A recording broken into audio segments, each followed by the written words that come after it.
We finally left Samana to cross the Mona Passage and reach Puerto Rico, where we would meet some friends.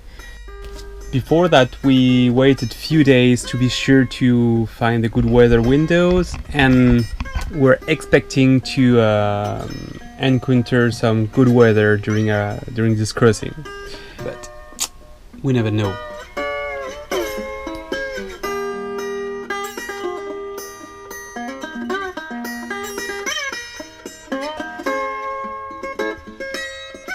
We started our journey motoring down because there was absolutely no wind.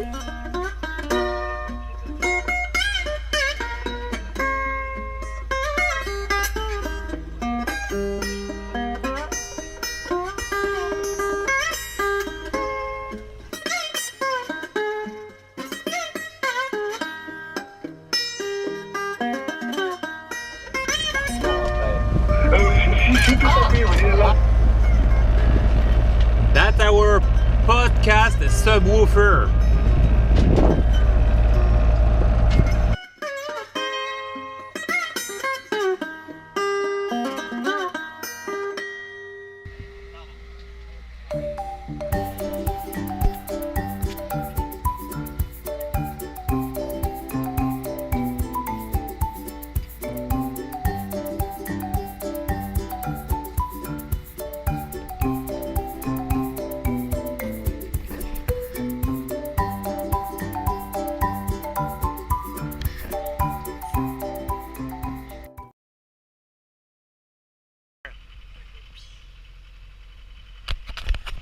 Oh! Holy shit! Holy crap! Oh my goodness! At one point, there was a very shallow spot on the map, so everything around us was around maybe 1,500 meters, and all of a sudden it would go up to 50 meters or something. We found that it's actually a spot for the whales to gather. I don't know if they were all the same, but we saw at least 7 whales. One jumped right in front of the boat and we were just crazy and so excited. Just incredible.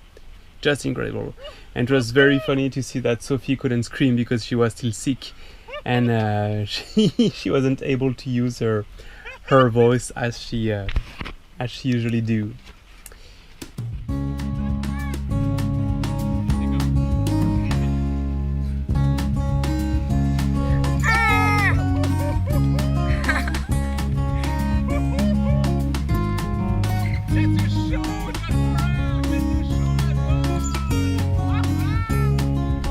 Sophie is gonna try to imitate the whale.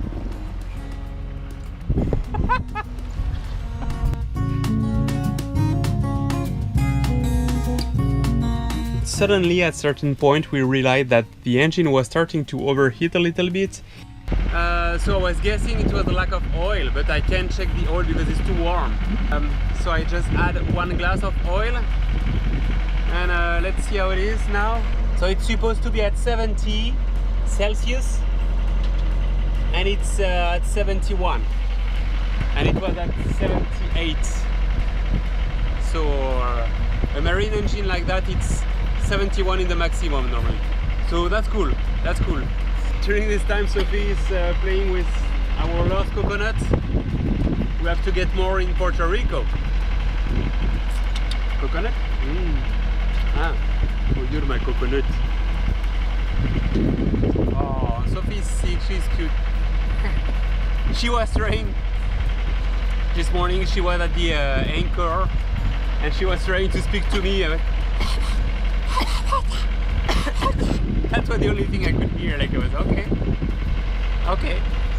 Usually we use sign, but at night it's hard to use sign.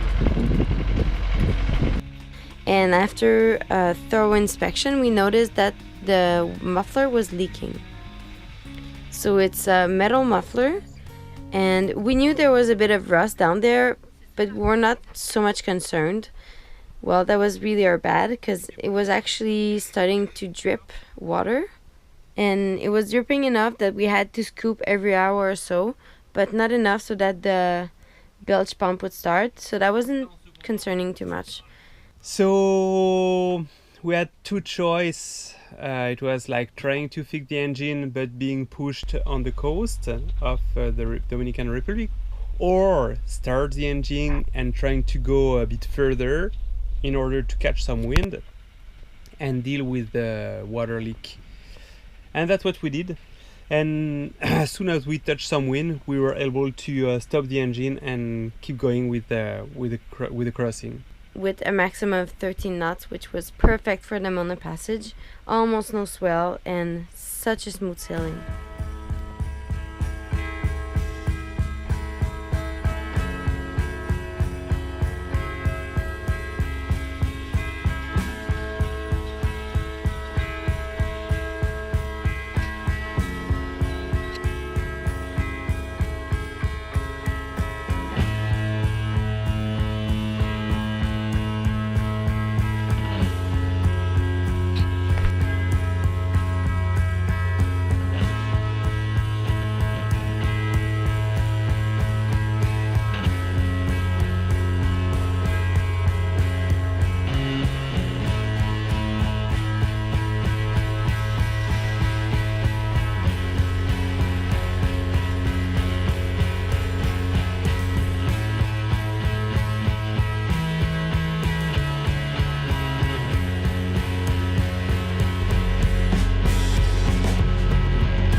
Sophie was sick, so she spent quite some time to sleep in order to try to get better before reaching Puerto Rico.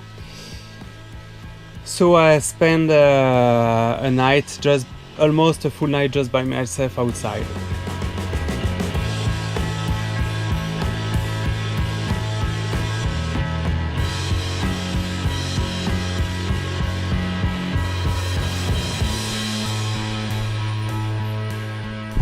Sophie is still a bit sick, and personally I'm dead.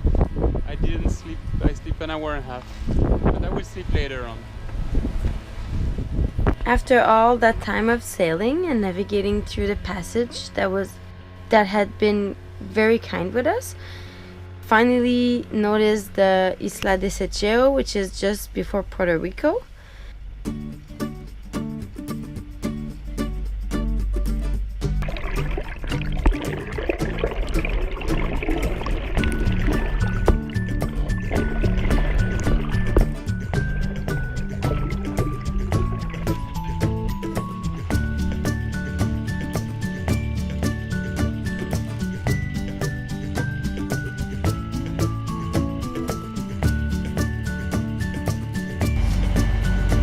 And we quickly made it to Puerto Rico to happily touch some new land, feel safe, and have a good nap because we were both so tired. We did. I guess we did a great job because the weather was just like perfect. The perfect weather for the Monin Passage. We had no problem, no big wave, no big swell, and just the perfect wind.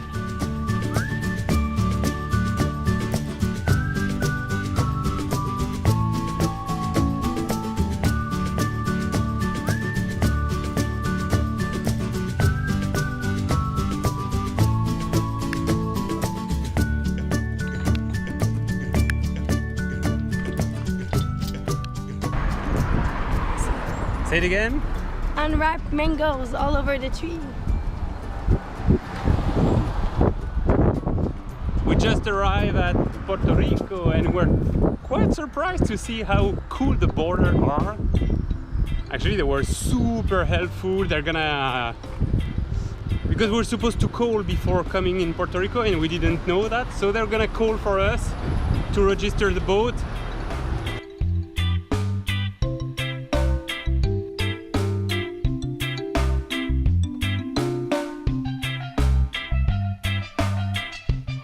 Next week, we have the visit of two friends that we work with in the summer in the Okanagan Valley in Canada, and we'll see if they can survive the boat life. Thanks for watching our video. Don't forget to put a thumbs up, and if you like it, subscribe and share it. Take care.